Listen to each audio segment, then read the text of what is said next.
大家好，今日我想同大家分享一張可能好多人都見過嘅圖片。圖片入邊有個數字寫咗喺地上面，一個人企一邊指住佢話係6，另一個人企喺另一邊指住佢話係9。好多時呢張圖片會用嚟教訓一個道理，唔好固執己見，要學識企喺人哋嘅立場睇問題，試下從對方嘅角度去理解事物。呢個睇法的確係一個好有智慧嘅思維方式。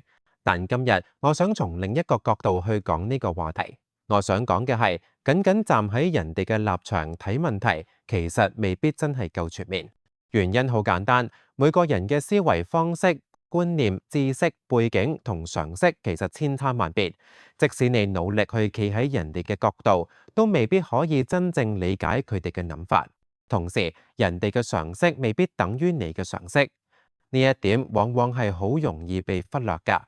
俾大家舉個簡單嘅例子，當我睇到呢張圖片嘅時候，我嘅第一反應唔係6或者9，而係佢好似日文入邊嘅腦。如果你唔識日文，呢個解讀可能根本唔會出現喺你嘅腦海入邊。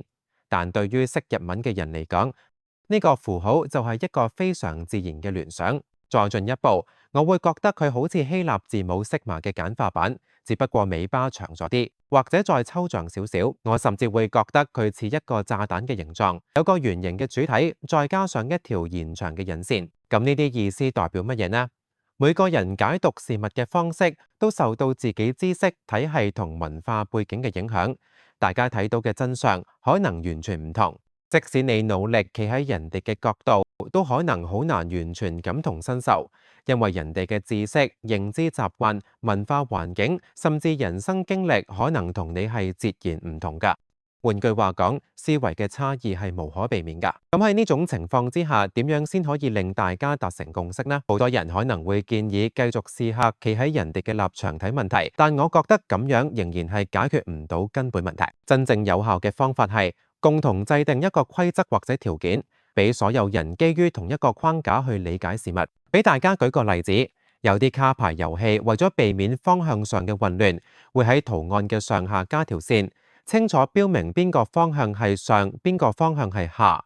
呢一種規則雖然好簡單，但非常有效。佢令所有參與者都可以用同一個標準，避免因為個人視覺或者抽象解讀而產生不必要嘅分歧。呢個其實就係我今日想講嘅核心觀點。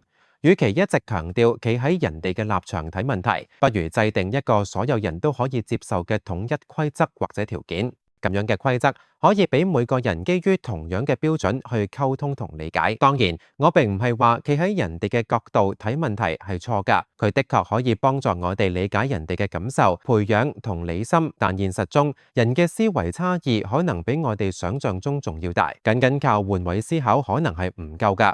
要真正達成共識，需要大家共同制定一個約定，設定一個清晰嘅規則。如果我哋將呢種方法應用喺日常生活中，會發現好多問題其實都可以變得簡單啲。例如喺團隊合作中，大家制定統一嘅目標同標準就可以減少分歧。